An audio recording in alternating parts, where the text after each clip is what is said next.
কোরআনের সমাজ কায়েম হয়ে গেলে এদেশে চুরি বন্ধ হয়ে যাবে। রাতের অন্ধকারে ধনী মানুষ ঘরের দরজা খুলে ঘুমাবে, একটা মানুষ তাদের সম্পদের দিকে হাত দিবে না। কারণ আল্লাহর আইন, সৎলোকের শাসন, শোষণমুক্ত সমাজ যখন কায়েম হবে, প্রতিটা মানুষের দিলের ভিতরে থাকবে আল্লাহর ভয়। আর আল্লাহর ভয় থাকার পরে কেউ যখন চুরি করে ধরা পড়বে, ওই ব্যক্তিটার কোরআনের ফয়সালা অনুযায়ী যখন হাত কেটে দেওয়া হবে, আল্লাহর কসম করে বলে উল্লাপাড়া কেন্দ্রীয় মসজিদের সামনে উল্লাপাড়ার যদি একটা চোরের হাত কেটে দেওয়া হয়, গোটা উল্লাপাড়া থেকে চুরি একদিনের জন্য বন্ধ হয়ে যাবে। কথা বলেন ঠিক না ভাইয়েরা? কিন্তু এই আইন তো চাবে না ছাড়া যারা চুরি করে সমাজ পরিচালনা করে। কথা বলেন ঠিক না ভাইয়েরা? এই দেশে ধর্ষণ হয়, 100টা মেয়েকে ধর্ষণ করে সেন্সর উদযাপন করে মিষ্টি বিতরণ করা হয়। আমার বোন স্কুলে যায়, কলেজে যায়, ইউনিভার্সিটিতে যায়। বাবা মার স্বপ্ন থাকে আমার সন্তানটা কলেজ ইউনিভার্সিটিতে পড়ে আদর্শ শিক্ষা গ্রহণ করে বাড়িতে ফিরে আসবে। নিষ্পাপ কলঙ্ক মুক্ত একটি মেয়েকে পাঠিয়ে দেয় ইউনিভার্সিটিতে, তথাকথিত নেতাদের তালে পড়ে সেই মেয়েটার জীবন চলে যায়, যৌবন চলে যায়, ধর্ষিতা হয়ে যায়। 100টা মেয়ের সাথে ধর্ষণ সেঞ্চুরি উদযাপন করে মিষ্টি খাওয়ায়। আল্লাহর কসম করে বলে, আল্লাহর কোরআনের বিধান যদি সমাজে কায়েম হয়ে যায়, বাংলাদেশের জাতীয় মসজিদ বাইতুল মাকরমের বারান্দাতে দাঁড় করানো হবে একজন ধর্ষককে। প্রধান বিচারপতি বাইতুল মাকরমের খতিবের নেতৃত্বে শরিয়া কমিটির একটা টিম সেখানে দাঁড়িয়ে একজন যদি ধর্ষককে পাথর নিক্ষেপ করে পৃথিবী থেকে বিদায় করে দেওয়া যায়, আল্লাহর কসম করে বলি বাংলাদেশ থেকে একদিনের মধ্যে ধর্ষণ বন্ধ হয়ে যাবে। কিন্তু ধর্ষণ বন্ধ করতে চায় না তো তারা যারা 100টা মেয়ের সাথে ধর্ষণ করে। চুরি তো বন্ধ করতে চায় না যারা চুরি করে দেশের টাকাগুলো বিদেশে লুটপাট করে। আল্লাহর আইনের সমাজ প্রতিষ্ঠিত করতে চায় না তারা। কিন্তু আজকের এই মাহফিল থেকে আমাদের একটা আওয়াজ, সেটা হলো আমরা একদিন মরে যাব। মরে যাওয়ার পর আল্লাহর জান্নাতে যাওয়ার জন্য মুসলিম হিসেবে একটাই সিদ্ধান্ত, সন্ত্রাস, জঙ্গিবাদ, মাদক, ইফটিজিং, দ্রোহাজানি মুক্ত সমাজ যদি আমরা গঠন করতে চাই, মুসলমানের মতো আওয়াজ করে বলুন তো আল্লাহর কোরআনের পক্ষে আমাদের থাকা দরকার আছে না নাই? কারা কারা আল্লাহর কোরআন মানতে রাজি আছেন? দুহাত তুলে আমার আল্লাহকে দেখায় দেন। লিল্লাহি তাকবীর, লিল্লাহি তাকবীর, আল্লাহু আকবার। আল কোরআনের আলো, লিল্লাহি তাকবীর। হাত নামান। এই যে আমরা বললাম একটু আল্লাহু আকবার, অন্তর থেকে বলুন তো আল্লাহু আকবার বলাতে খুশি হয়েছে কে? আর একটু জোরে বলেন কে? রাগ করেছে কে? না রে ভাই, রয়েত শয়তান রাগ করেছে, আল্লাহ কি রাগ করে নাকি? রাগ করেছে শয়তান আর খুশি হয়েছে আল্লাহ। আর শয়তানকে কি হিসাব করার সময় আমাদের আছে? একসাথে বলেন আছে? আমরা বলতে কারা? মুসলমানদেরকে শয়তানকে হিসাব করার কোনো সময় নেই। কারণ শয়তান চায় না ফজরের সময় মসজিদের ভিতরে মুসল্লিরা ঢোকুক। কিন্তু যত শীতই হোক না কেন, যারা আল্লাহকে ভালোবাসে, ফজরের নামাজের সময় মুসল্লি কি দূরে রাখতে পারে? হিজরা কোম্পানির গ্রুপের লোকেরা শীত নেই গ্রীষ্ম নাই, যে কোনো সময় তারা মসজিদের ভিতরে ঢুকতে চায় না। ওরাই তো শয়তান। কি কথা বলেন ঠিক না ভাইরা? আজান হওয়ার পরে যারা মসজিদে যায় না, শয়তান খুঁজতে হয় না। আল্লাহর কোরআনের মাহফিল বাদ দিয়ে যারা দোকানে মেলাতে ঘোরে, শয়তান কোথাও খুঁজতে হয় না, তারাই তো শয়তান। কারণ হচ্ছে জীবনে মাহফিল আগামীকালকে এখানে হবে না। এখানে আমি এসেছি, আগামীকাল পর্যন্ত বাঁচবো, কোনো নিশ্চয়তা নাই। মা বাবা কবরের ভিতরে ঘুমায়, পিতামাতা রোহের মাগফিরাতের জন্য আওয়াজ করে বলুন তো তাদের জন্য দোয়া করা সন্তান হিসেবে দায়িত্ব আছে না নাই? জোরে বলুন আছে না নাই? সন্তান তুমি কি করে ভাবো আগামী বছর পর্যন্ত তুমি বাঁচবা? 2024 সাল আমাদের মাঝ থেকে বিদায় হয়ে গেল। কত মানুষ ধর্ষণের খাতায় নাম চলে গেল, কত মানুষ জিনার খাতায় নাম চলে গেল, কত মানুষ চুরির খাতায় নাম চলে গেল। আমাদের জীবন থেকে একটা বছর চলে গেল। নতুন বছরের আজকের এই প্রথম দিনে আমাদের টার্গেট থাকবে একটা, আল্লাহ অতীত বছরের গুনাহ খাতাগুলোকে মাফ করে দিয়ে 2025 সাল আমার ব্যক্তি জীবন সুন্দর করার সুযোগ করে দিবা, পারিবারিক জীবন সুন্দর করার সুযোগ করে দিবা, রাষ্ট্রীয় জীবন সুন্দর করার সুযোগ করে দিবা। এক কথায় আল্লাহর আইন, সৎলোকের শাসন কায়েমের মধ্য দিয়ে আগামীর দেশ হবে কোরআনের দেশ, আগামীর বিশ্ব হবে কোরআনের বিশ্ব। এই জন্য মুসলমানদেরকে ভেদাভেদ ভুলে গিয়ে অন্তর থেকে বলুন তা আল্লাহর কোরআনের সাথে সম্পর্ক রাখা আমাদের দরকার আছে না নাই? জবান খুলে বলুন আছে না নাই? কোরআন ছেড়ে দিয়ে যত আইন প্রতিষ্ঠিত করেন না কেন, আমি চ্যালেঞ্জ করে বলে গেলাম, কোরআনের শাসন দিয়ে বিশ্ব নবী সমাজ থেকে সকল দুরাচার মুক্ত করেছেন। আইন আমাদের এই দেশে স্বাধীন হওয়ার পর থেকে আজকে পর্যন্ত আইন আমরা কম দেখি নাই। মাদকের বিরুদ্ধে আইন পাশ হয়েছে, কিন্তু মাদক ধরতে গিয়ে যারা মাদক ধরে তারাই মাদক খায়। কথা বলেন ঠিক না ভাইয়েরা? মাদকের যারা ব্যবসা করে তাদের সাথে আতাত করে। 100 বস্তা যদি 100টা পিস যদি ফেন্সিডিল উল্লাপাড়া থানায় ধরে নেওয়া হয়, থানা পর্যন্ত পৌঁছতে অনেক সোনার পুলিশেরা খাইতে খাইতে চুরি করতে করতে 10টা তাদের খাতায় রেজিস্ট্রি হয়, বাকি 90টার কোনো হিসাব থাকে না। আমাদের দেশে অনেক জায়গাতে রক্ষক হয়ে গেছে, ভক্ষকের ভূমিকা পালন করে। অন্তর থেকে কথা বলেন ঠিক না ভাইয়েরা? আমানত রাখা হয় ব্যাংকে, অনেক ব্যাংক আজকে দেউলিয়া হয়ে গেছে। কষ্টার্জিত টাকা ব্যাংকে রাখার পরে মানুষ যখন ব্যাংকে গিয়ে টাকা তুলতে পারে না, মাথার ঘাম পায়ে ফেলে টাকাগুলো রেখেছে, সেই টাকাগুলো যখন দিতে না পারে, তার মানে কি আমার টাকা আমাকে দিবে কে ঠেকায়? কিন্তু ঠেকানোর কারণ আছে। টাকা জমা করে আসার পরে আমার টাকা যার কাছে রেখেছি সে সুন্দর করে নিজের মতো করে খরচ করে লুটপাট করে খেয়েছে। এইগুলো বন্ধ হয়ে যাবে তখন বাংলাদেশের পার্লামেন্টে 300 জন কোরআনের মেম্বার যখন গিয়ে এই কোরআনটা দিয়ে বলবে, আজকে থেকে কোরআনের আইন পাশ হয়ে গেল, চুরি করলে হাত কেটে দেওয়া হবে, ধর্ষণ করলে তাকে ধর্ষণের বিচার পাথর মেরে পৃথিবী থেকে বিদায় করে দেওয়া হবে। একজন মেম্বার তিনি রাস্তার গম চুরি করতে পারবে না, চেয়ারম্যান টিয়ের খাওয়া থেকে শুরু করে কোনো খার গম চুরি করতে পারবে না। মেম্বারের টেবিলে থাকবে কোরআন, চেয়ারম্যানের টেবিলে থাকবে কোরআন, আপনাদের উল্লাপাড়া থানার টেবিল ওসি সাহেবের টেবিলে থাকবে কোরআন, উপজেলার চেয়ারম্যানের টেবিলে থাকবে কোরআন, টিউনের টেবিলে থাকবে কোরআন। আপনি ফাইল টাটকায় নিজ দিয়ে ঘুষ খাবেন, সেই দিন বন্ধ হয়ে যাবে চিরদিনের জন্য আল্লাহর এই কোরআনের বিধান কায়েমের মধ্য দিয়ে। সেই সমাজটা কি আমরা চাই না? একসাথে বলেন চাই না? তাহলে আমাদের কাজ কি? 1 নাম্বার, ভেদাভেদ ভুলে যাব। ভেদাভেদ ভুলে গিয়ে তুবু ইলাল্লাহ, আল্লাহ তাআলা তওবার দরজাটাকে খুলে রেখে দিয়েছেন। তওবা করুন, আল্লাহর কোরআনের দিকে জীবনটাকে উৎসর্গ করুন। কোরআনবিহীন জীবন উজাড়বিটা যেমন দুনিয়াতে হবে, মরে যাওয়ার পরে আল্লাহ রাসূল আপনাকে যদি বলে ফালাইসা মিন্নি, আমি তোমার কেউ না, ফামিন জুসা জাহান্নাম, আল্লাহ রাসূল যদি বলে তুমি জাহান্নামে চলে যাও, আল্লাহর কসম করে বলে আজকের এই পৃথিবীতে ম্যাজিস্ট্রেট কোর্টে জামিন না হলে জজ কোর্টে জামিন হয়, জজ কোর্টে জামিন না হলে হাইকোর্টে জামিন হয়। কিন্তু আল্লাহ রসুল যদি বলে তুমি আমার উম্মত না, তুমি জাহান্নামে চলে যাও, পৃথিবীর কোনো আইন, কোনো নেতা অর্থ দিয়ে সম্পদ দিয়ে আল্লাহ রসুলের আইনের বিরুদ্ধে কি আপিল করার সুযোগ আছে? কথা বলেন আছে? যদি না থাকে তাহলে আমাদের একটাই টার্গেট, যতদিন বাঁচবো 1 নম্বর আদর্শ আল্লাহর নবীর বাস্তব আদর্শটা আমার জীবনে মেনে, মসজিদের ভিতরে যেমন আমরা সোজা হয়ে নামাজ আদায় করি, কাতার সোজা করে মসজিদের ভিতরে নামাজ আদায় করে আল্লাহকে খুশি করতে চাই, ঠিক মসজিদ থেকে বের হয়ে আমরা নিজেরা সোজা হয়ে আল্লাহর এই জমিনে কোরআনের সমাজ কায়েম করতে চাই। আমরা কি রাজি আছি ইনশাআল্লাহ? তাহলে আসুন পড়ুন, এখান থেকে আমার আজকের আলোচনা কি আছে আলোচনার ভিতরে। আল্লাহ তাআলা বলেন, রসুল তুমি বলো ইন্নাল্লাহা রব্বি, নিশ্চয় আমার রব হলো আল্লাহ।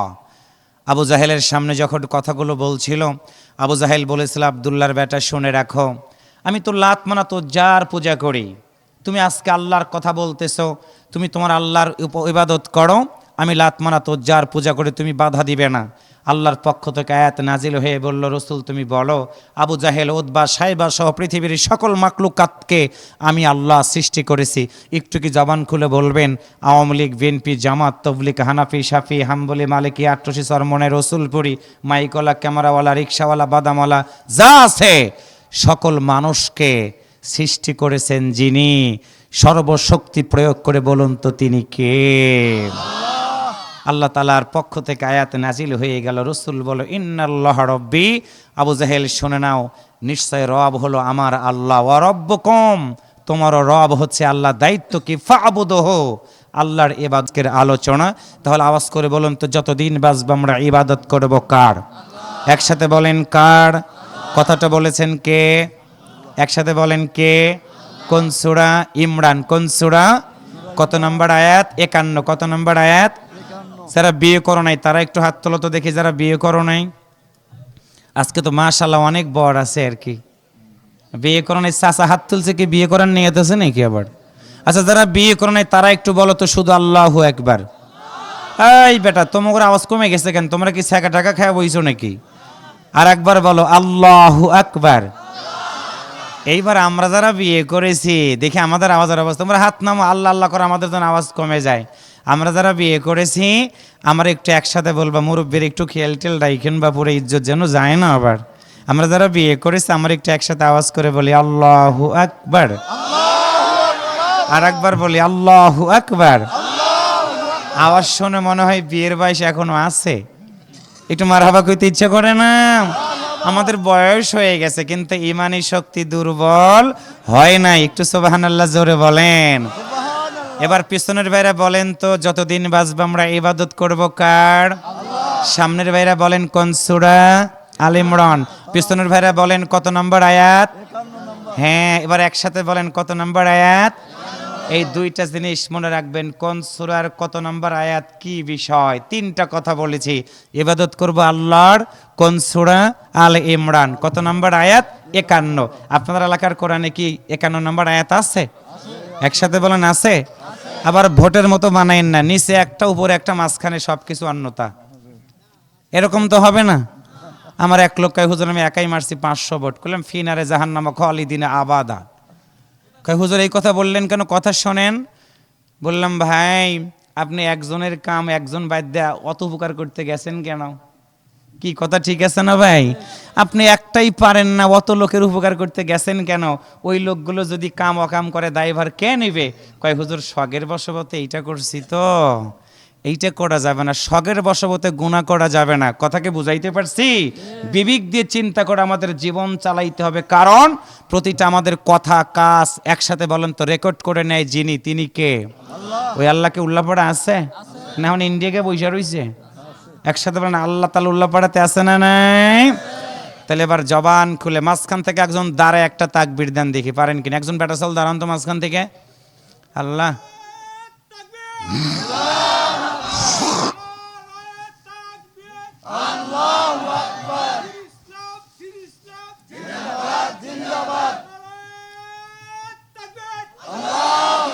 বয়স মনে হয় 16 ভাব ভাই, কত হইব বয়স?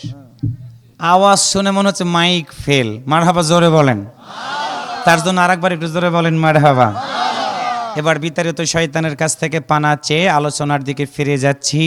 আলো তেলাওয়াত শেষ করবো, আল্লাহু আকবার বলবেন। আল্লাহু আকবার বললে কে যেন খুশি হয়? পড়ুন সবাই। আউযু বিল্লাহি মিনাশ শাইতানির রাজীম।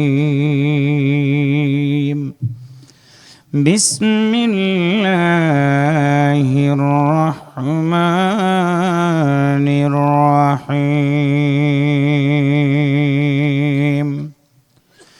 ইন্নাল্লাহা রাব্বী ওয়া রাব্বুকুম ফা'বুদুহু হাযা সিরাতুম মুস্তাকিম।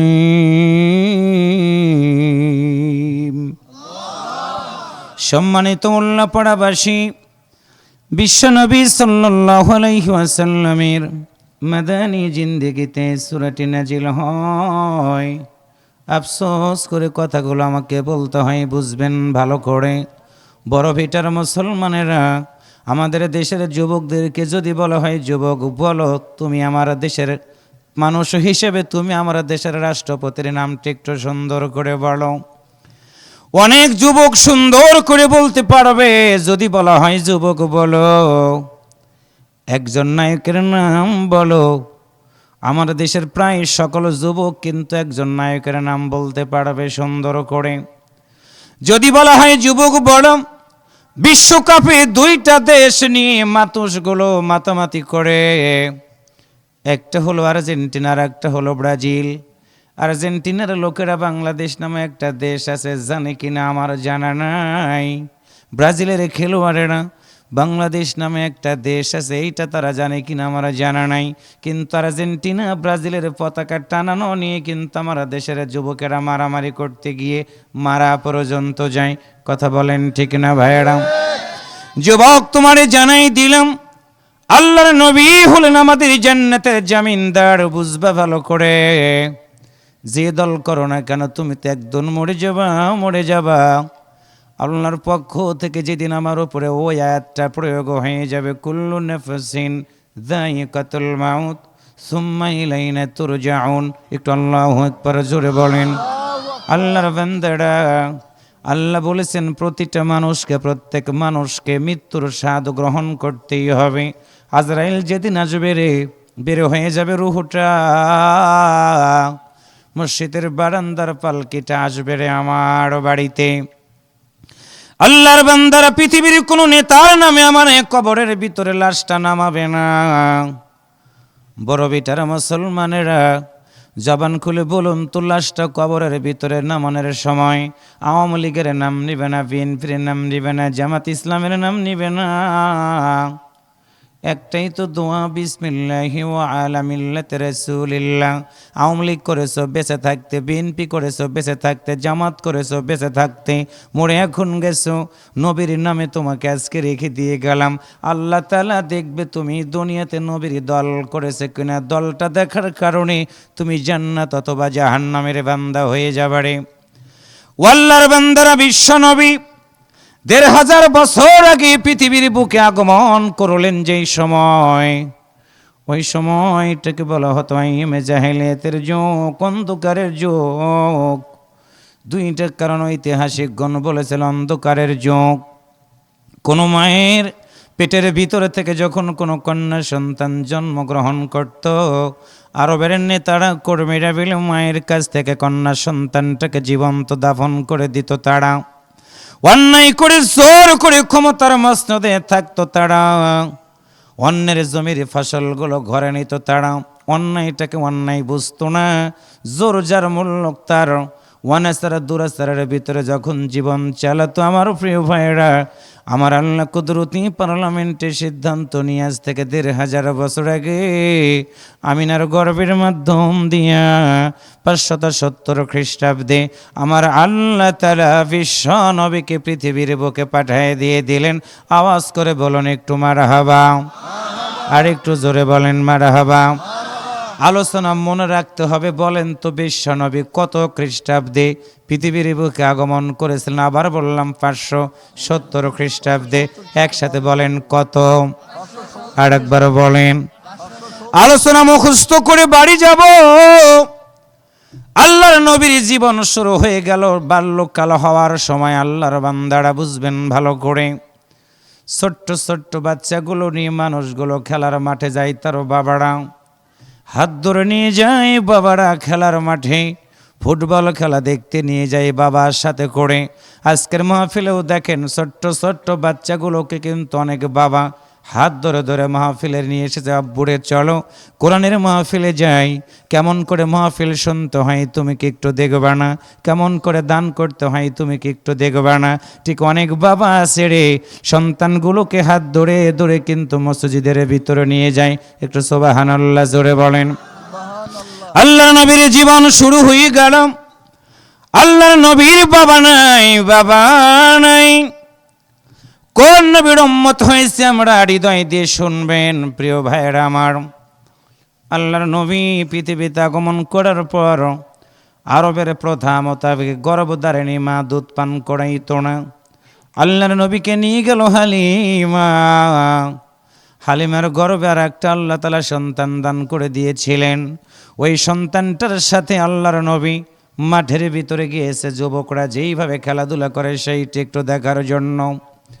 আল্লাহর বান্দারা সকাল গড়িয়ে দুপুর হয়ে যায়, দুপুর গড়িয়ে বিকাল হয়ে যায়, বিকাল গড়িয়ে সন্ধ্যা হয়ে যাওয়ার পর প্রতিটা বাবা তার সন্তানগুলোকে খোঁজ করা শুরু করে দেয়।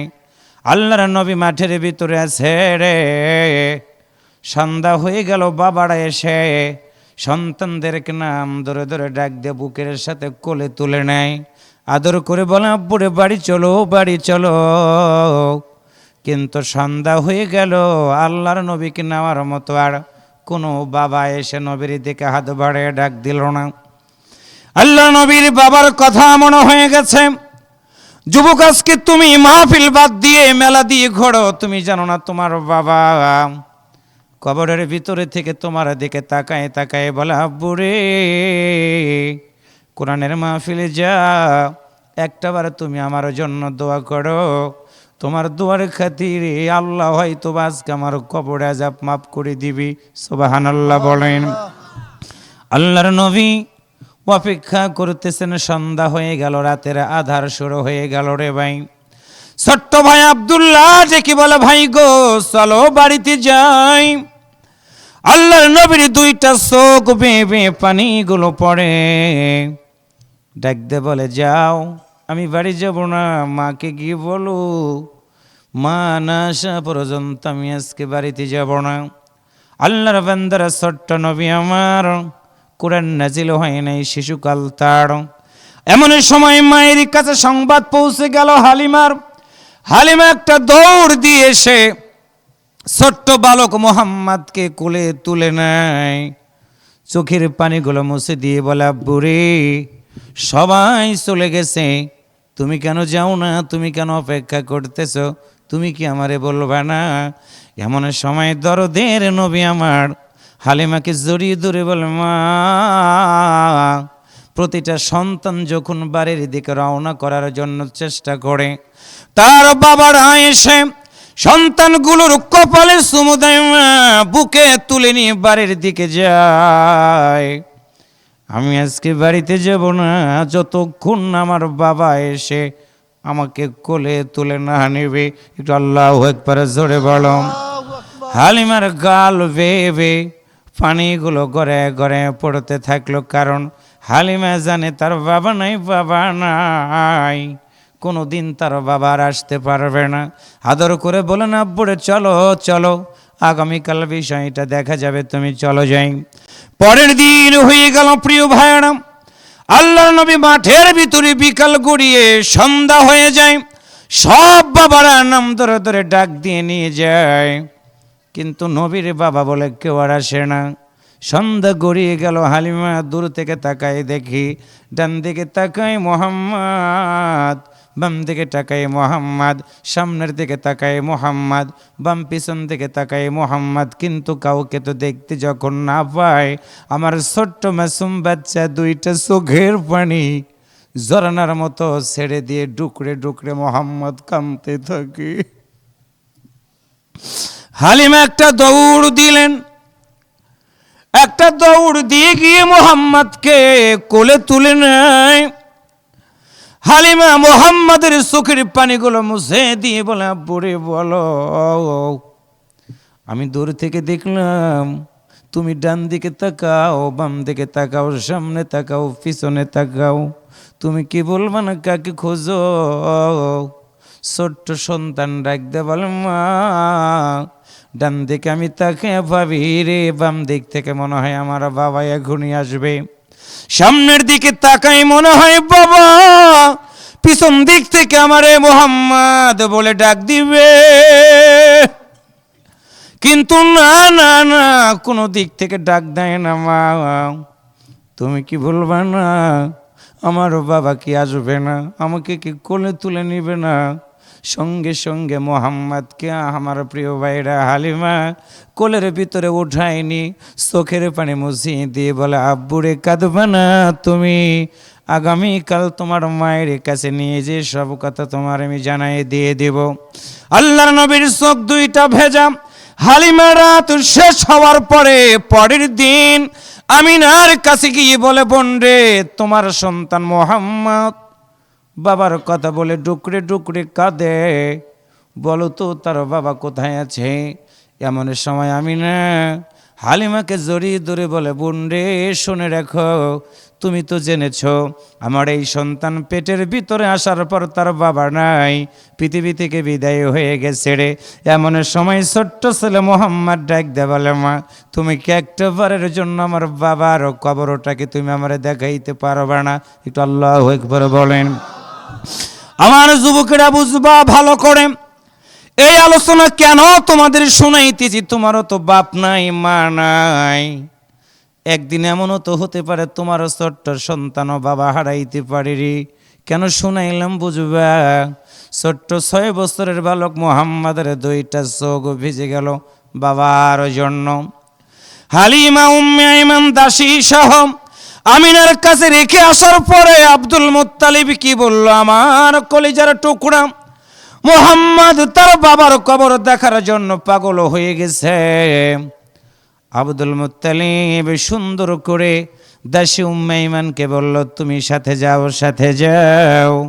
আল্লাহর বান্দারা ছোট্ট মুহাম্মদকে সাথে দিয়া পাঠাই দিল। হালিমা আমার প্রিয় ভাইরা সেইখান থেকে চলে গেল।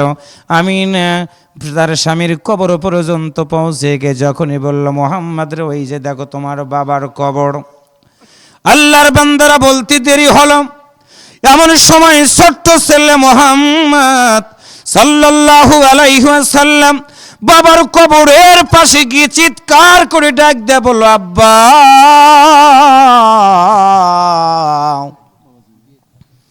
কিতাবের ভিতরে পড়লাম, বাবার কবর থেকে মনে হয় আওয়াজ ভেসে আসলো, মুহাম্মদ রে, কাঁদবা না।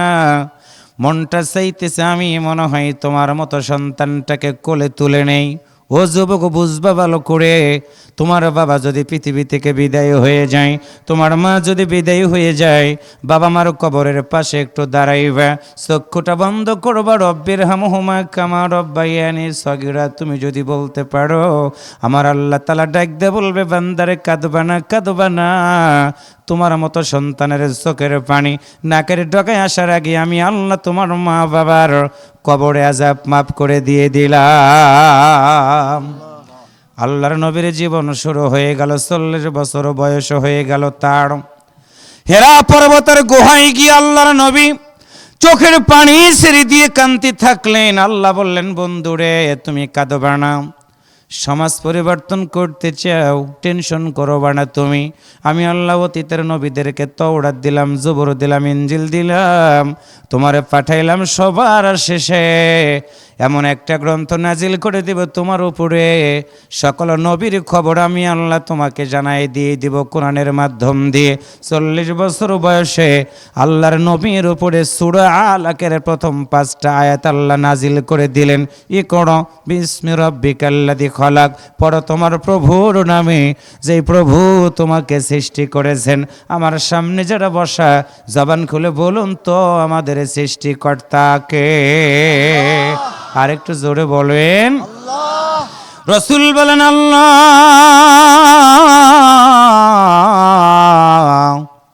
তুমি কি বলবা না, সৃষ্টি করেছো তোমার বান্দা বান্দীদেরকে, রিজিকের ব্যবস্থা কে করে দিবে? তুমি কি বলবা না? আল্লাহ বলেন, বন্ধুরে, চিন্তা করো না, সৃষ্টি করেছি আমি আল্লাহ, রিজিকের জন্য কারো কাছে যাওয়া লাগবে না, আমি আল্লাহ রিজিকের ব্যবস্থাটা করে দেব। আল্লাহ বলেন, আল্লাযী জাআলা লাকুমুল আরদা ফিরাশাও ওয়াস সামাআ বিনাআন ওয়া আনসালা মিনাস সামাই মাআন ফাআখরাজা বিহি মিনাস সামারাতি রিজকান লাকুম فلا تجعلوا لله أندادا وأنتم تعلمون।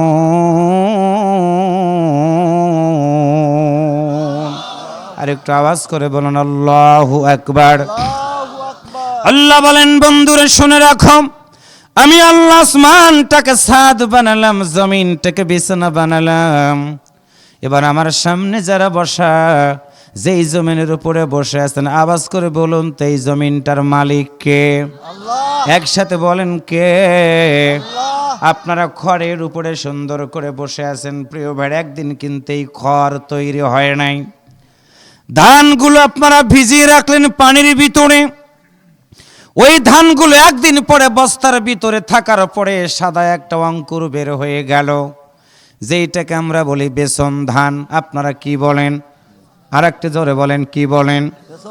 বেসন ধানগুলোকে আমরা সুন্দর করে কাদা মাটির উপরে সুন্দর করে ছড়ায় দিয়ে দিয়ে চলে আসলাম। 1 সপ্তাহ পরে গিয়ে দেখবেন সাদা আর অঙ্ক নাই, ওই সাদা অঙ্কুরটা একটা গাছে কিন্তু পরিণত হয়ে গেছে। একটা গাছে 4টা 5টা করে পাতা আমরা দেখতে পাই। একটু আল্লাহু আকবার জোরে বলেন। ওই ধানের চারার বয়স হয়ে গেল 2 মাস। চারাগুলো উঠায়া মাঠের ভিতরে কাদা মাটির উপরে আমরা সুন্দর করে 2টা-3টা ধানের চারা লেবার দিয়ে লাগাই দিয়ে আসলাম। আবার বয়স হয়ে গেল 2টা মাস, সেইখানে গিয়ে দেখবেন 2টা-3টা চারা নাই, এক মুষ্টি কিন্তু এই ধান গাছগুলো মোটা হয়ে গেছে। আকাশ থেকে বৃষ্টি দিলেন আল্লাহ, রোদ দিলেন, কুয়াশা দেওয়ার কারণে ধান গাছগুলো ফুলে গেল। ধান গাছগুলো ফুলে যাওয়ার পরে আল্লাহর বান্দারা ধানের ভিতরে আবার সাদা সাদা সাদা আমরা রেখা দেখতে পেলাম। একটা করে ছড়া বেরিয়ে গেল, প্রতিটা ছড়ার সাথে 20টা-25টা করে ধান আমরা ছোট্ট ছোট্ট ধান দেখতে পেলাম। কেউ বলে 28, কেউ বলে 29, কেউ বলে কাটার। আমার প্রিয় ভাইয়ের এক একটা ধান আমরা দেখতে পাই। এবার মুসলমানের মতো জবান খুলে বলুন তো, এই ধানগুলোর ভিতরে চাল ভরায় দেয় কে? তার মানে এখন আপনি এই বিলের ভিতরে যান, মাঠের ভিতরে যান, দেখবেন শুধু সরিষা আর সরিষা, এক কালার, শুধু হলুদ আর হলুদ। একটু মারহাবা জোরে বলেন। আল্লাহর বান্দারা হলুদ আর হলুদ, ওই হলুদ সরিষার ভিতরগুলো হলুদ ফুলটা এক সময় ঝরে যাবে।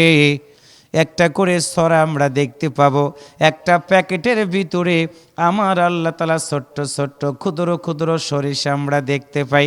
এবার একটু আওয়াজ করে বলুন তো, এই সরিষাগুলো দিলেন কে? আল্লাহ বলেন বান্দার রিজিক দিয়ে দিলাম। রাসূল বলেন আল্লাহ বলো, রিজিক পাওয়ার পরে তোমার বান্দারা কি খাবে আর ঘুমাবে? আল্লাহ বলেন বন্ধুরে না না, আমি আল্লাহ রিজিক খাওয়ার পরে তারা কি করবে? ওয়ামা খালাকাতুল জিন্না ওয়াল ইনসা ইল্লা লিয়াবুদুন।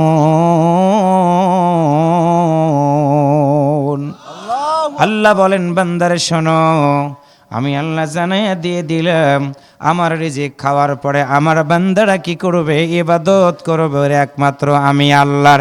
একটু আওয়াজ করে বলুন তো, আমরা ইবাদত করব কার? আর একটু জোরে বলেন কার? লিল্লাহি তাকবীর। একসাথে আওয়াজ করে বলেন লিল্লাহি তাকবীর।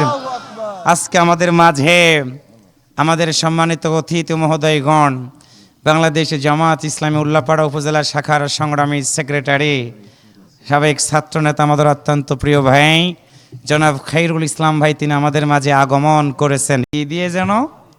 একসাথে বলেন, কি দিয়ে যেন? মনে আছে তো নাকি? প্রিয় দিনী ভাই সব, আমাদের এখন দায়িত্ব হচ্ছে মানুষের কাছে কোরআনটা পৌঁছে দিয়ে আল্লাহ রসুলের সেই কথাটা আমাদেরকে শুনাই দিতে হবে যে সানা থেকে হাজরা মাউত পর্যন্ত রাতের অন্ধকারে সুন্দরী রমণীরা যেমন ঘুরে বেরিয়েছে, কেউ ডিস্টার্ব করে নাই। সুন্দরী মানুষগুলো ঘুরে বেড়াইছে, কেউ তাদেরকে ক্ষতি করে নাই। ধনী মানুষেরা দরজা খুলে ঘুমিয়েছে, কেউ মাল চুরি করে নাই। একটা জিনিস দিয়ে, সেটা হচ্ছে আল্লাহর কোরআন। আমাদের টার্গেট হলো আগামী দিন কোরআনের দিন, আগামীর সমাজ হবে কোরআনের সমাজ ব্যবস্থা। একটু আল্লাহু আকবার জোরে বলেন। প্রিয় দিনী ভাই সাহেব, আজকে গোটা পৃথিবীর ইহুদিরা এক, গোটা পৃথিবীর খ্রিস্টানেরা এক, গোটা পৃথিবীর নাসারারা এক, কিন্তু আমরা মুসলমানেরা এক হতে না পারার কারণেই আমাদের মাথার উপর থেকে এই জালিমদের জুলুমের বোঝাগুলো আমাদেরকে বইতে হচ্ছে। ভারতের বাবরি মসজিদ ভাঙ্গা হলো, সেইখানে মন্দির তালাশ করার মধ্য দিয়ে আবারও এখন শুরু হয়ে গেছে ভারতের মসজিদগুলোকে ভেঙ্গে ভেঙ্গে সেইখানে তারা মন্দির বানানোর ষড়যন্ত্র করছে। ফিলিস্তিনের মুসলমানদেরকে গুড়িয়ে দিচ্ছে মসজিদগুলোকে। আজকের এই মাহফিল আমরা এখানে এসেছি, বসেছি, মুসলমানের মতো আমাদের একটি আওয়াজ দিয়ে সিদ্ধান্ত নিতে হবে। আল্লাহর ঘরের ভিতরে ঢুকে আমরা যদি আল্লাহর কুদরতি পায়ে সেজদা দেওয়ার মধ্য দিয়ে আল্লাহ তাআলাকে আমরা খুশি করতে পারি, তাহলে আজকে আমাদের জীবন যতদিন পর্যন্ত আমার আল্লাহ তাআলা চালানোর সুযোগ করে দিবে, আমার কথা হবে, আমার বক্তব্য হবে আল্লাহর এই জমিনে দিন কায়েমের পক্ষে। এই বক্তব্য দিতে গিয়ে আমাদের যদি যুদ্ধের ময়দানে যেতে হয় আমরা যাব, জেলে যেতে হয় আমরা যাব, মানবরচিত আইনগুলোকে পদদলিত করে আল্লাহর আইন প্রতিষ্ঠিত করতে গিয়ে আমাদের যদি ফাঁসির মঞ্চেও যেতে হয় আমরা ফাঁসির মঞ্চে যাব, কিন্তু আল্লাহ ছাড়া কারো কাছে মাথা নত করব না, করব না, করব না। কারা কারা আল্লাহর কোরআন মানতে রাজি আছেন? দু হাত তুলে আমার আল্লাহকে দেখায় দেন।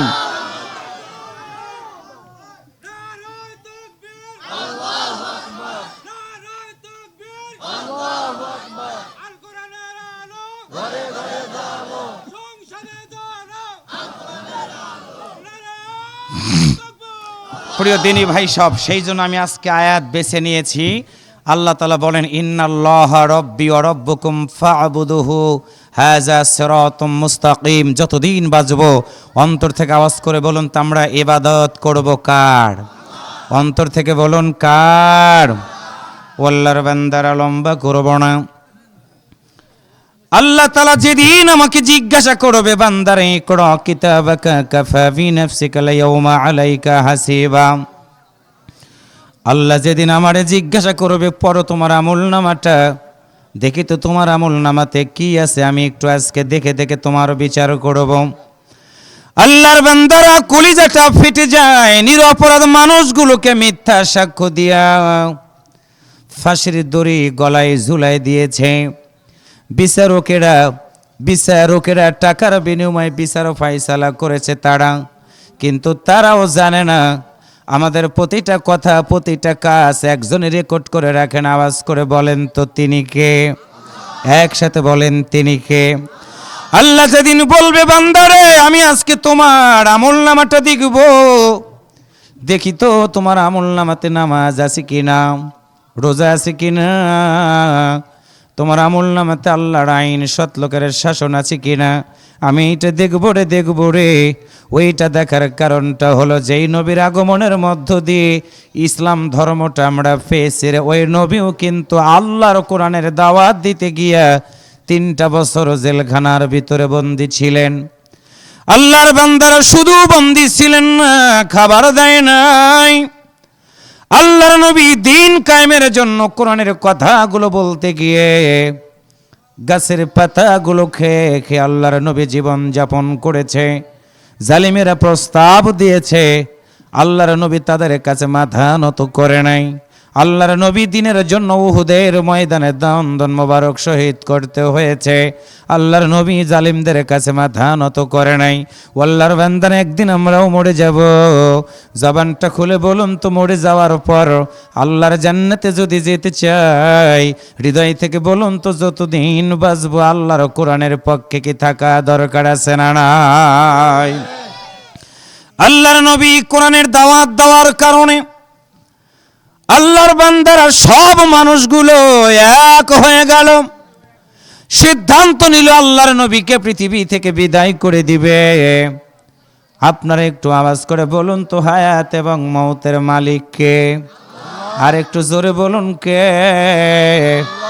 দারুন নদওয়ার বৈঠকে সিদ্ধান্ত হলো আল্লাহর নবীকে পৃথিবী থেকে বিদায় করে দিয়ে দিবে। আল্লাহর নবী সিদ্ধান্ত নিলেন, আল্লাহ আমার জীবন যতদিন চলবে রিসালাতের দায়িত্ব আমি তোমার কাছে পৌঁছে দিব। মক্কা আমার জন্মভূমি, মক্কার মানুষগুলো আমারে মারতে চায়, মক্কার মানুষগুলো আমার কোনো কথা শুনতে চায় না। আল্লাহর নবীর কাছে জিবরাইল আমিন এসে বলল, হুজুর দারুন নদওয়ার বৈঠকে সিদ্ধান্ত হয়েছে আপনাকে মেরে ফেলে দিবে। কান খাড়া করে শুনে রাখেন, দারুন নদওয়ার বৈঠকে সিদ্ধান্ত হয়েছিল আল্লাহর নবীকে হত্যা করার। আর ঠিক তেমনি করে আমার বাংলাদেশেও আইন পরিবর্তন করে আল্লাহর দিনের দায়ীদেরকে মারার জন্য ষড়যন্ত্র করেছে জালিমেরা। কথা বলেন ঠিক না ভাইরা? আল্লাহর নবী আমার প্রিয় ভাইরা, আদরের সাহাবী আশারায়ে মুবাশশিরা 10 জন সাহাবীর ভিতরে 4th নাম্বার নাম ছিল আলী। আলী রাদিয়াল্লাহু তাআলা আনহুকে আল্লাহর নবী ডাক দিলেন। ডাক দিয়ে বলেন, আলী রে, দারুন নদওয়ার বৈঠকে সিদ্ধান্ত হয়ে গেছে রে, আমাকে নাকি আজকে পৃথিবী থেকে বিদায় করে দিয়ে দেওয়া হবে। আলী তোমার কাছে আমার একটি কথা বলো, আমি নবী যদি পৃথিবী থেকে বিদায় হয়ে যাই বলো, রিসালাতের দায়িত্ব তুমি পালন করবা কিনা বলো। আমার প্রিয় ভাই আলী রাদিয়াল্লাহু তাআলা আনহু নবীর দিকে তাকায় বলে, ইয়া রাসূলুল্লাহ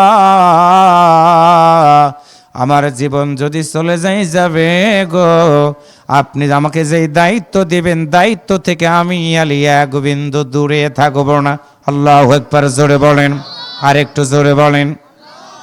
আল্লাহ রাসূল বলেন, আলী রে, আলী রে, আমি তোমার একটা কথা বললাম, এই যে দেখো বিছনাটা কার?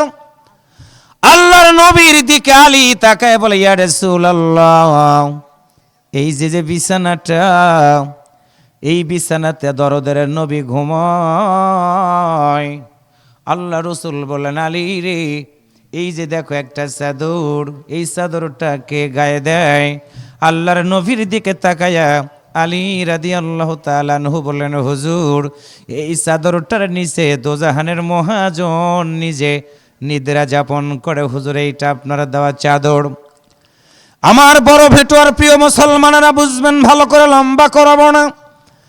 ইন্নাল্লাহ রব্বি, কেমনে তারা রবকে মেনে নিয়েছে। আল্লাহ রসুল বলেন, আলী রে, তোমার কাছে একটা কথা বলবো। আমি তোমারে দুইটা আদেশ করলাম রে আলী। এক নাম্বার আদেশ হলো, আমি নবী যেই বিছানাতে ঘুমাই রে, তুমি কি আজকে রাত্রিতে আমার মতো নবীর বিছানাতে ঘুমাইতে পারবা? আল্লাহ রসুল বলা মাত্র আলী রাদিয়াল্লাহু তাআলা আনহু বললেন, ইয়া রাসূলুল্লাহ সাল্লাল্লাহু আলাইহি ওয়াসাল্লাম, আপনি বলার কারণে আমি আলী একবার কেন 100 বার সিদ্ধান্ত নিলাম আপনার বিছানাতে আমি ঘুমাবো। একটু আল্লাহু আকবার জোরে বলেন। আল্লাহু আকবার। আল্লাহ রসুল বলেন, আলী রে বলো। দ্বিতীয় নাম্বার কথা হলো, তুমি আলী রে, এই যে চাদর, এই চাদরটা মাথার উপরে দিয়ে তুমি মাথাটা ঢেকে ঘুমাবা।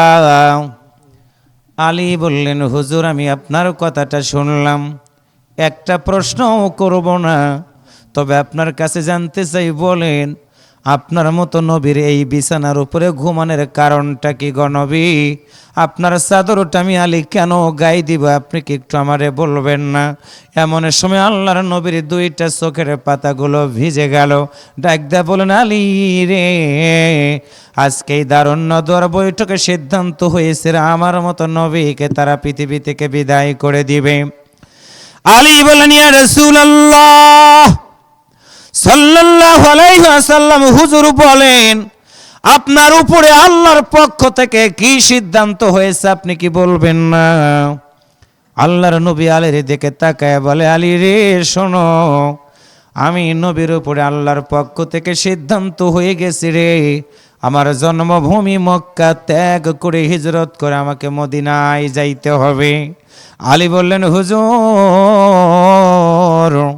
আপনার বিছানার উপরে ঘুমাইতে গিয়ে আমি আলী যদি মরে যাই দুঃখ নাই, আমার জীবনের বিনিময়ে আল্লাহর নবী পৃথিবীতে বেঁচে থাকবে, এটাই হলো আমার জীবনের জন্য বড় সান্ত্বনা। একটু আল্লাহু আকবার জোরে বলেন, আরেকটু জোরে বলেন আল্লাহু আকবার। আমার প্রিয় ভাইরা, হৃদয় বিদারক কথা। আল্লাহ রসুল এমনই সময় তাকায় দেখে রে আলী দুইটা চোখ বেয়ে বেয়ে পানিগুলো গড়ে গড়ে পড়তে থাকলো। আল্লাহর নবী আলী রাদিয়াল্লাহু তাআলা আনহুকে একটু বুকের সাথে চাপিয়ে ধরলেন, বলেন, আলী রে বলো, তোমার কি মৃত্যুর কথা মনে হয়ে গেছে, এই জন্য তুমি কি কাঁদতেছো? আলী রে বলো, তোমার কি বাড়ির কথা মনে হয়ে গেছে, এই জন্য তুমি কি কাঁদতেছো? এমন সময় আল্লাহর নবীর দিকে তাকায়া আলী রাদিয়াল্লাহু তাআলা আনহু বলে, হুজুর, আমি আমার জীবনের চেয়ে আপনার মতো নবীকে আমি আলী অনেক বেশি ভালোবাসি। একটু মারহাবা জোরে বলেন। আল্লাহ রসুল বললেন, তাহলে কাঁদতেছো কেন? এমন সময় আলী বলে, ইয়া রাসূলুল্লাহ,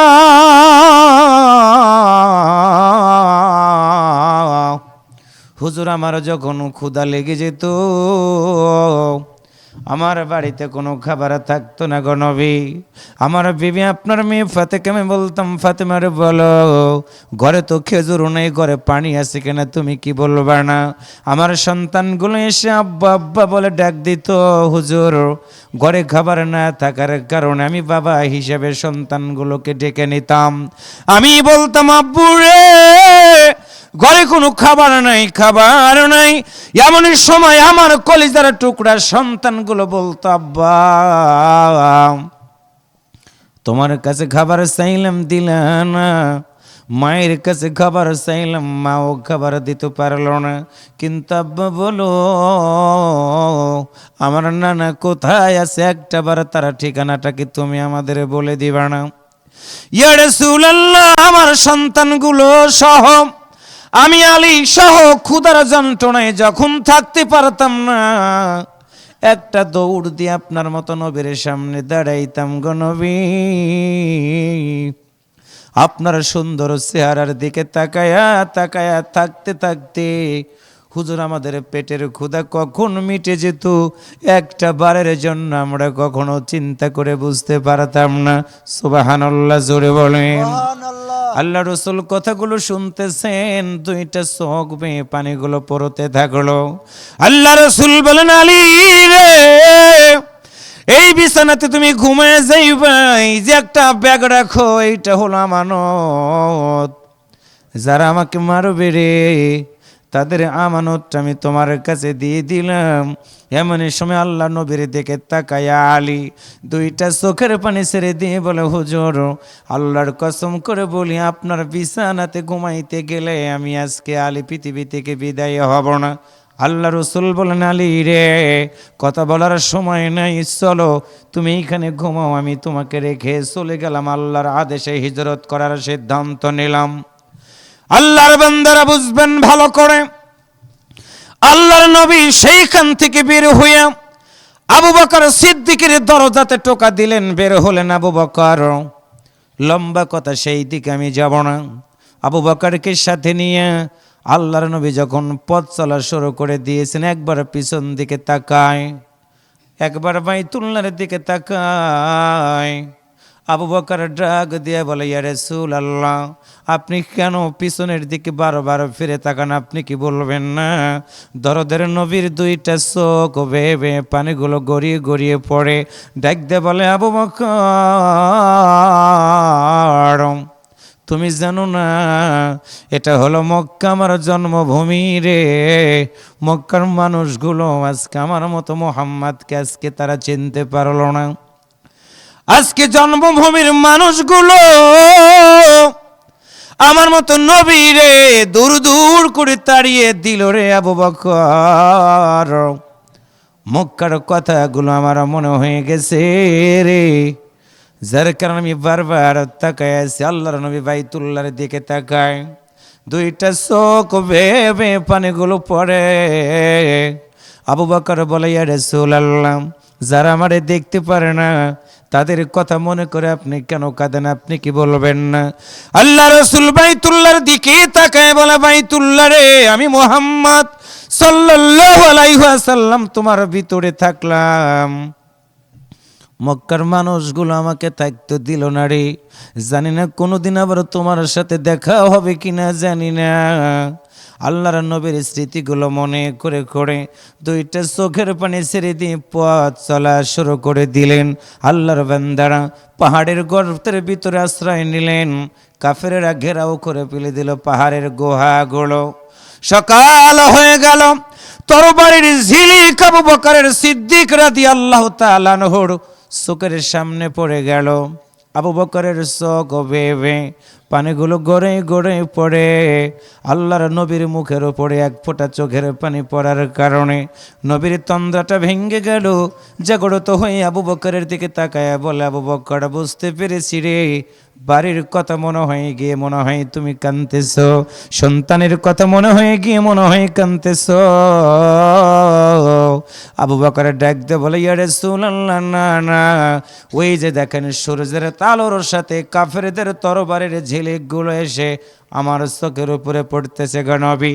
ওরা যদি টের পায় আপনার মতো নবী এখানে, হুজুর, ওরা আসবে আপনার মতো নবীর গায়ে তরবারি দিয়ে আঘাত করবে গো নবী। আপনার তরবারির আঘাতের কারণে আপনার বডি থেকে গোশতগুলো আলাদা হয়ে যাবে, আপনার শরীরটা কেটে কেটে রক্তগুলো গড়িয়ে গড়িয়ে পড়বে গো হুজুর। আমি আবু বকর আল্লাহর কসম করে বললাম, হুজুর, আমি আবু বকরের দেহের ভিতরে প্রাণ থাকা পর্যন্ত আপনার মতো নবীর গায়ে একটা আঘাত করা তো দূরে থাক, ফুল দিয়ে টোকাও দিলেও আমি আবু বকর সইতে পারবো না, সইতে পারবো না। আল্লাহ রাসূল আবু বকরকে জড়িয়ে ধরে বলল, আবু বকর, চিন্তা করো না, লা তাহজান, ইন্নাল্লাহা মা'ানা। আবু বকর ভয় পেও না, আমরা শুধু দুইজনে এখানে নাই, আর একজন আমাদের সাথে আছে রে, সে হলো আমার আল্লাহ। টেনশন করবা না, তুমি চিন্তা করবা না। ও আল্লাহর বান্দারা, আবু বকর সিদ্দিক রাদিয়াল্লাহু তাআলা আনহুকে সাথে নিয়ে আল্লাহর নবী হিজরত করলেন মদিনাতে। দুইজন মানুষ যাওয়ার পরে আল্লাহর কোরআনের এই সমাজ ব্যবস্থা কায়েম করার জন্য কোরআনের দাওয়াত দিলেন। মদিনার মানুষগুলোকে কোরআন বুঝালেন, মদিনার মানুষগুলোকে নবীর চরিত্রটা উপস্থাপন করলেন। আল্লাহর নবীর চরিত্র, আল্লাহর নবীর উপরে নাজিলকৃত মহাগ্রন্থ আল কোরআনের দাওয়াতের মাধ্যম দিয়ে আল্লাহর নবী একজন নয়, দুইজন নয়, কয়েক হাজার সাহাবী তৈরি হয়ে গেল। আল্লাহর বান্দার কলিজাটা ঠান্ডা হয়ে যায়। আল্লাহর নবী 13টা বছর মক্কার জমিনে থাকতে পেরেছেন। আল্লাহর বান্দারা দাওয়াত দিয়েছেন কোরআনের, কাফেরদের অত্যাচার সইতে না পেরে হিজরত করে মদিনাতে চলে গেলেন মাত্র দুইজন মানুষ। আল্লাহর কোরআনের দাওয়াত দিয়ে সেই নবী আবার মদিনা থেকে মক্কাতে ফিরে আসলেন। আল্লাহর নবীর সাথী সংখ্যা হয়ে গেল কয়েক হাজার। আল্লাহ তাআলা বিজয় দিলেন আল্লাহর নবীকে কোরআনের দাওয়াত দেওয়ার কারণে। আজকের মাহফিল থেকে একটাই আমাদের সিদ্ধান্ত, কোরআনের দাওয়াত দিয়ে জনসমর্থনগুলোকে জনশক্তিতে রূপান্তরিত করে আল্লাহর জমিনে কোরআনের ভূমিকা পালন করার জন্য প্রয়োজন যদি হয় আমরা ময়দানে এসে আল্লাহর কোরআনের পক্ষে অবস্থান করব। কারা কারা রাজি আছেন দুইটা হাত তুলে একটু আমার আল্লাহকে দেখায়া দাও। আল্লাহর বান্দারা হাত নামান। এই জন্য আমার আল্লাহ তাআলা ডাক দিয়ে বলেছেন, বান্দারে ইন্নাল্লাহ রাব্বি, রাসূল বলে দাও নিশ্চয় আমি আল্লাহ তোমার রব, রব্বুকুম তাদের রব। সবার কাছে আমাদের একটাই দাওয়াত প্রিয় ভাইয়েরা, একদিন থাকবো না, কবর নামক জগৎ আমাদেরকে যেতে হবে। আমেরিকা থেকে ফোন করলে 1 মিনিটের মাধ্যম দিয়ে আমরা ছবি দেখতে পাই, ভিডিও ফোনে কথা বলতে পাই, কিন্তু বাড়ির পাশে গোরস্থান, মাকে রেখে আসলাম, বাবাকে রেখে আসলাম, একটাবার ওখান দিয়ে গেলাম, মায়ের আওয়াজ শুনলাম না, বাবার আওয়াজ আমরা একটাবারও শুনতে পারলাম না। সেই জন্য আমার প্রিয় ভাইয়েরা, আল্লাহর ঘর মসজিদ এইখানে তৈরি হবে রে, মসজিদের বারান্দার পালকেটা একদিন আমার বাড়িতে আসবে। আসার সিরিয়াল আছে, যাওয়ার কিন্তু কোনো সিরিয়াল নাই। কখন আমার ডাক এসে যাবে রে, যাব আমি মাটির কবরের ভিতরে কি নিয়ে যাব? যার জন্য আজকের আলোচনা একটাই সিদ্ধান্ত নেব, আমরা যতদিন বাঁচব আল্লাহকে আমরা রব হিসাবে মানব, যতদিন বাঁচব আমি রাযাকনা হুমায়ুন ফেকুন। একটু আল্লাহু আকবার জোরে বল, আর একটু জোরে বলেন। ও আল্লাহর বান্দার, মসজিদের বারান্দার ওই পালকিতে ওঠার আগে আমাদের কি সিদ্ধান্ত নিতে হবে? আল্লাহ সন্তান দিয়েছো তুমি নিয়ামত হিসেবে, সম্পদ দিয়েছো তুমি আমাকে নিয়ামত হিসেবে। আল্লাহ আমার একটা টাকার বিনিময়ে আমার একটা মসজিদের ভিতরে ফ্যান ঘুরবে, আমার একটা টাকার বিনিময়ে 1 বস্তা সিমেন্ট আমি দিয়ে দেবো, মুসল্লিরা নামাজ আদায় করবে। আমার একটা টাকার কারণে রড কেনা হবে, মুসল্লিরা সেই রডের উপরে ভিত্তিপ্রস্তর দাঁড়িয়ে যাবে, যুগ যুগ ধরে চলবে মসজিদ। আমি একদিন থাকবো না, কবর নামক জায়গাতে আমি একদিন চলে যাব। মুসল্লিরা নামাজ আদায় করবে, ফ্যান ঘুরবে, বাতাস খাবে, এসি চলবে, ঠান্ডা পাবে। ইমাম সাহেব মেহরাবে দাঁড়ায়া কোরআন হাদিসের কথাগুলো বলবে, আমি কবরের ভিতর থেকে সওয়াবগুলো পেতে থাকবো। এই জন্য 1 নম্বর সিদ্ধান্ত হলো প্রিয় ভাইয়েরা, আপনি মরে যাওয়ার পরে নিজের আমল করার সব দরজাটা বন্ধ হয়ে যাবে। আল্লাহ বলেছেন, ওয়াকাদা রাব্বুকা আল্লা তা'বুদু ইল্লা ইয়্যাহু ওয়া বিল ওয়ালিদাইনি ইহসানা। সন্তানগুলোর দোয়া আল্লাহর দরবারে কবুল হয়ে যাবে।